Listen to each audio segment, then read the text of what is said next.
നമസ്കാരം. Indian premier league പുതിയ അവകാശിയെത്തുകയാണ്. Punjab കിങ്സും Bangalore royal ചലഞ്ചേഴ്സും തമ്മിലുള്ള കലാശ പോരാട്ടത്തിൽ ആര് ജയിച്ചാലും 18 സീസൺ നീളുന്ന IPLൻ്റെ ചരിത്രത്തിലെ പുതിയ അവകാശിയായിരിക്കും നാളെ കപ്പ് ഉയർത്തുക. വെറും ഒരു ഫൈനൽ പോരാട്ടമായിരിക്കില്ല നാളെ എന്നുറപ്പ്. മുഖാമുഖം കാണുന്നത് പഞ്ചാബ് കിങ്സും ബാംഗ്ലൂർ റോയൽ ചലഞ്ചേഴ്സുമാണ്. എല്ലാ കണ്ണുകളും അയാളിലേക്കാണ്, ശ്രേയസ് അയ്യറിലേക്ക്. ഈ ടൂർണമെൻറ്റ് അല്ലെങ്കിൽ IPLൻ്റെ ഈ 18ാം സീസൺ അറിയപ്പെടുന്നത് ശ്രേയസ് അയ്യരുടെ മിന്നുന്ന ഫോമിലും മികച്ച നായകത്വത്തിൻ്റെ പേരിലുമായിരിക്കും എന്ന് ഉറപ്പാണ്. നാളെ ജയിച്ചാൽ അയ്യരെ കാത്തിരിക്കുന്നത് അപൂർവങ്ങളിൽ അപൂർവമായ ഒരു നേട്ടവുമായിരിക്കും. തുടർച്ചയായി 2ാം വട്ടം തൻ്റെ ടീമിനെ IPL ചാമ്പ്യന്മാരാക്കുക എന്ന ഉജ്ജ്വല നേട്ടം. 2024 കൊൽക്കത്ത നൈറ്റ് റൈഡേഴ്സിനെ IPL ചാമ്പ്യന്മാരാക്കിയ ശ്രേയസ് അയ്യർക്ക് ഇത് തുടർച്ചയായ 2ാമത്തെ ഫൈനലാണ്. 2025 ശ്രേയസിൻ്റെ കീഴിൽ പഞ്ചാബ് ഫൈനലിലെത്തിയിരിക്കുന്നു. നമുക്കറിയാം ഈ ടൂർണമെൻറ്റിൽ പഞ്ചാബിൻ്റെ ഒരു തേരോട്ടം. എത്രയോ സീസണുകളിലായി IPLലെ ആദ്യ സീസൺ മുതൽ പഞ്ചാബിനെ നമ്മൾ കാണും. ഒരേ ഒരു തവണ മാത്രമാണ് ഇതിനു മുമ്പ് അവർക്ക് ഫൈനലിലെത്താൻ കഴിഞ്ഞത്. വർഷങ്ങൾക്ക് മുൻപ് എത്രയോ വർഷങ്ങളായി പ്ലേ ഓഫ് പോലും കാണാതെ പുറത്താകാനായിരുന്നു പഞ്ചാബിൻ്റെ വിധി എന്ന് നമുക്കറിയാം. ആ വിധിയൊക്കെ മാറ്റി എഴുതിയത് ശ്രേയസ് അയ്യർ എന്ന ക്യാപ്റ്റനാണ്. സൂപ്പർ താരങ്ങൾ എന്ന് പറയാവുന്ന ആരുമില്ലാത്ത ഒരു ടീമുമായാണ് ശ്രേയസ് അയ്യരും പഞ്ചാബും IPLലെ 18ാം സീസൺ കളിക്കാനെത്തുന്നത്. പിന്നിട്ട ഓരോ മത്സരങ്ങളിലും ഉജ്ജ്വല പ്രകടനം കാഴ്ചവെച്ച് തോൽവിയുടെ വക്കിൽ നിന്ന് പലതവണ തിരിച്ചു വന്ന് IPLൽ അവർ പുതിയ ചരിത്രം എഴുതുകയാണ്. 2024 ചാമ്പ്യന്മാരാക്കിയ ശ്രേയസ് അയ്യരെ എന്തുകൊണ്ട് കൽക്കട്ട വിട്ടുകളഞ്ഞു എന്ന ചോദ്യം ഇപ്പോഴും ബാക്കിയാണ്.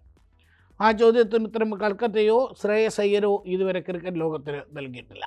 ഏതായാലും കൽക്കട്ടയെ സംബന്ധിച്ച് അവരുടെ ഏറ്റവും വലിയ നഷ്ടങ്ങളിലൊന്ന് ശ്രേയസ് അയ്യരെ വിട്ടുകളഞ്ഞതായിരിക്കും എന്നുറപ്പാണ്. കൽക്കട്ടയുടെ ഭാവി അല്ലെങ്കിൽ കൽക്കട്ടയുടെ പ്രകടനം എന്താണെന്ന് 2025 നമ്മൾ കണ്ടു. പ്ലേ ഓഫിലെത്താൻ പോലും കഴിയാതെ വഴിയിൽ ഇടറി വീഴുന്നു കൽക്കട്ട.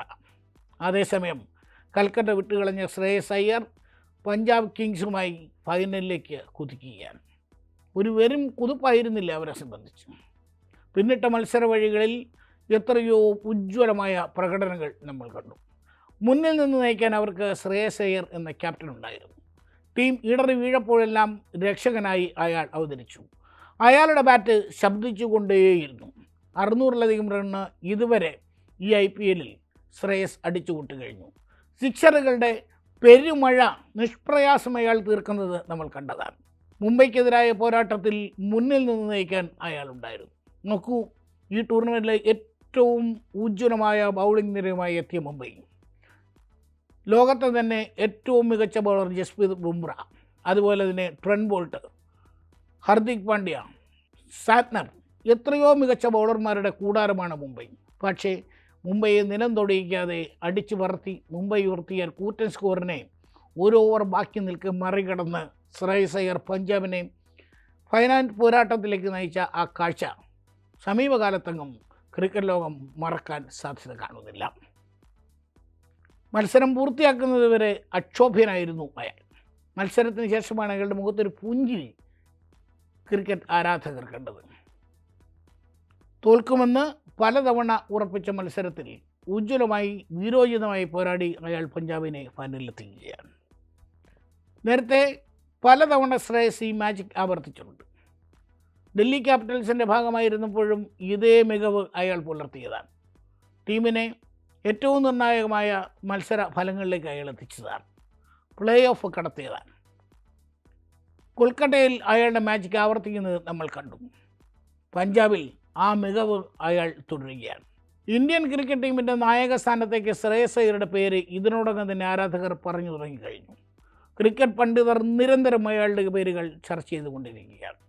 ഇന്ത്യൻ ക്രിക്കറ്റിൻ്റെ ഭാവി നായകൻ എന്ന് വാഴ്ത്തപ്പെട്ട് കഴിഞ്ഞു ശ്രേയസ് അയ്യർ. കളിക്കളത്തിൽ അയാളുടെ തീരുമാനങ്ങൾ അത്ര കൃത്യമാണ്. അയാൾ നടപ്പാക്കുന്ന തന്ത്രങ്ങൾ അത്ര കണിശമാണ്.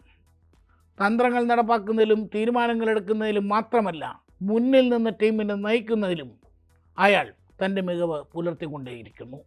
ഇത്ര മികച്ച ഒരു കളിക്കാരൻ ഏകദിനത്തിലായാലും T20-ലായാലും ഏറ്റവും മികച്ച പോരാട്ട മികവ് പുറത്തിറക്കുന്ന ഒരു കളിക്കാരൻ. ഇന്ത്യൻ ടീമിൽ ശ്രേയസ് സ്ഥിരാംഗമായി കഴിഞ്ഞു. ഇന്ത്യൻ ക്രിക്കറ്റിൻ്റെ ഭാവി ശ്രേയസിൻ്റെ കൈകളിലാണ്, ശ്രേയസിൻ്റെ നേതൃത്വത്തിലാണ് എന്ന് കണ്ട് വിലയിരുത്തുന്നവരുണ്ട്. ഏതായാലും ഒരു കാര്യം ഉറപ്പാണ്, അയ്യർ ദി ഗ്രേറ്റ് എന്ന് പറയാൻ കാത്തിരിക്കുകയാണ് ആരാധകർ. താങ്കളുടെ ശ്രേയസിന് അത് കഴിയും, അയ്യർക്ക് അത് കഴിയുമെന്ന് വിശ്വസിക്കുന്നു പഞ്ചാബ്. ഏതായാലും കലാശ പോരാട്ടം അതൊരു വെറും പോരാട്ടമായിരിക്കില്ല.